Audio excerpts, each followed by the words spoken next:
we're all born with the number of eggs that we are going to release. As you age, it's like any other cell in your body. The cell dies off and it dissolves into your bloodstream or into whatever other cells that it dissolves into. But it's important to understand that you were born with the number of eggs that your body is going to release. Every menstrual cycle, you're releasing one egg is growing to maturation or going to be a mature egg that your body then either prepares to have fertilized and embed in your uterine lining for a pregnancy, or is going to release as your body, sheds that uterine lining. And when you're going through the IVF process, those hormones that you're put on are essentially allowing your ovaries to grow essentially multiple eggs to maturation or to those mature eggs. And then they're released and retrieved when you go through the retrieval process. So it's understanding that it doesn't necessarily impact your fertility in that I'm going to donate my eggs and now this means I'm not going to be able to have my own kids one day, or it's going to make me less fertile. That's not necessarily the case, right? And a lot of times the misconception is, when you have donated and then you go on to have your own children and now you're having trouble, doesn't necessarily mean that the egg donation process itself impacted your fertility. You just might have had a lower number of eggs that your body was going to produce and release in comparison to another woman.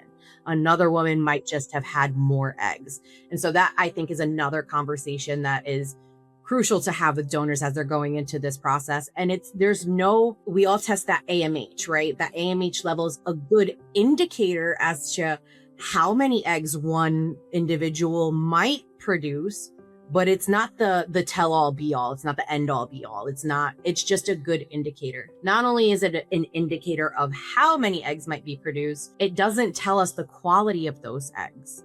So that's another thing that is important to understand. And I stress in conversations with donors and intended parents alike. Again, I think the final piece of this, of what I would also prioritize in conversations, is that those cycles are all different from person to person. Each cycle is different. You can have a donor who has historically been a great donor, has had all great cycle outcomes, has always had a consistent, good AMH. That doesn't necessarily mean that she might not have that one bad cycle. There are so many factors at play. This is this is science. And I think that that's another part of the conversations that are so crucial, especially with everything that's happening in the field today and how many negative stories we see, right? Shedding light on our field, is that this is science.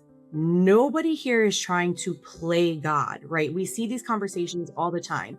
I mean, yes, there are always going to be bad players, as there are in any industry, but we are not in the business of creating genetically perfect human beings, right? We are just in the business of family building. That is it. That is the core of what we're doing. When you look at a donor's cycles and how she has performed, I hate to use that term, but it's for lack of a better term currently, in each one of her cycles, doesn't necessarily mean that she's not going to have that one bad cycle. Every physician navigates each cycle differently. It could have been a matter of her stimulation protocol. What was the dosage of meds that she was on? How long was she on those meds for before she triggered? What was her, even it can go as in depth as, what is a donor eating and how is she taking care of herself and how is she, there are so many factors at play that are outside of our control. And so it's also crucial to understand that each cycle is also different for each donor. 100%.